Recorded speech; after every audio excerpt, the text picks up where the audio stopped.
heavy as bike which doesn't have a center stand. So that is the first thing. Second thing is the paddock stand. Basically the paddock stand comes around with two types of mounts. The first is the V type, second is the L type. My bike doesn't support the L type one because the axle nut of the rear wheel touches the top part. So I have got the spools installed and I'll be using the V type mount.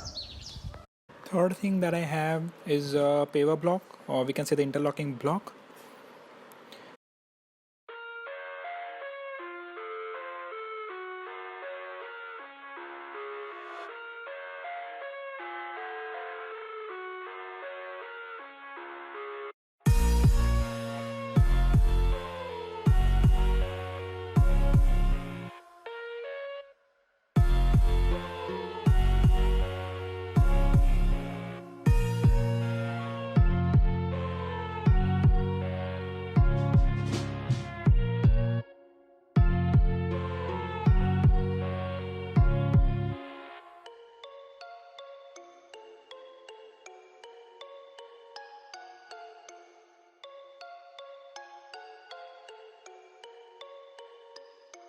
Hush.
Hush.